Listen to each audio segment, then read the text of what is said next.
What's good, YouTube? In today's video, I want to talk to y'all about this Tyre Nichols video and the take that Fox News had about the situation. Before I highlight my main clip, let me highlight this Twitter user who reacted to some of the guests that Fox News had on. So with that being said, let me highlight her video. I'll have her Twitter down below for you guys to check out. Here's the video.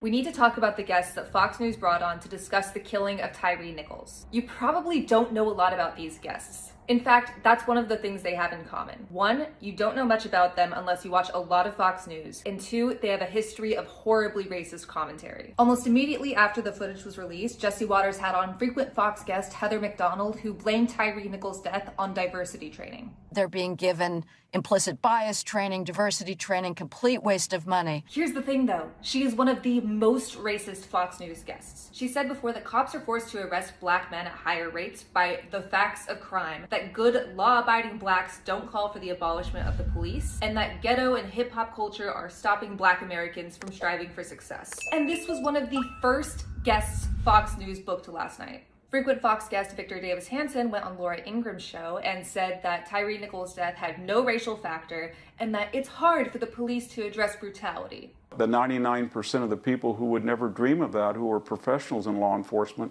are going to be unfairly stereotyped. And with his history on Fox, it's no surprise as to why they booked him. He said that African-American males are responsible for a crime wave, that he's never seen a successful multiracial society, and that California is enacting an ethnic cleansing on conservatives. And finally, Tucker had on Jason Whitlock, who blamed Tyre Nichols' death on black men and black single mothers. Young black men and their inability to treat each other in a humane way. We're getting the same kind of chaos and disunity and violence that we see in a lot of these cities that are run by single mothers. Whitlock is more well known for his time on ESPN, but now he's exclusively a GOP mouthpiece. He called Kyle Rittenhouse's shooting in Kenosha a modern To Kill a Mockingbird, said that NFL players who chose to kneel were only doing so for likes and retweets, and compared Black Duke volleyball player Rachel Richardson to Carolyn Bryant, the woman whose lies led to the lynching of Emmett Till. These guests weren't accidental choices by Fox. They purposely booked guests without any sympathy for Tyre Nichols or the many black men and women who are killed by the police every year. It's racist,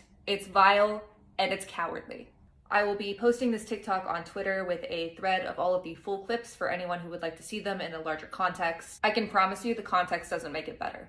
Okay, so as you can see, she briefly touched on what Jason Whitlock had to say, and that's the main topic for this video. I wanted to highlight what Jason Whitlock had to say because Jason Whitlock is not a stranger to my YouTube channel. I've posted Jason Whitlock a couple of times when it comes to some of the things that I've highlighted on my YouTube channel. So with that being said, let's watch this clip of Jason Whitlock reacting to the news of Tyre Nichols, and he blamed it on single black women. Here's the video. Worry about young black men and their inability to treat each other in a humane way. Everybody involved in this on the street level was either 24 to 32 years old. Everybody. It was a group of young black men, 5-on-1. Looked like gang violence to me. It looked like what young black men do when they're supervised by a single black woman. And that's what they got going on in the Memphis Police Department. They've elected some or put some black woman in charge of the police force. This is a story, black woman in charge of the police force, and we're getting the same kind of chaos and disunity and violence that we see in a lot of these cities that are run by single mothers. All right, guys, that's it for today's video. Be sure to leave a comment down below. We'd love to hear your thoughts on this. Like, share, comment, and subscribe. Selftalknews. And while I have your attention already, y'all can go check out any of these other videos on my YouTube channel. That helps my page continue to grow. We out. Peace.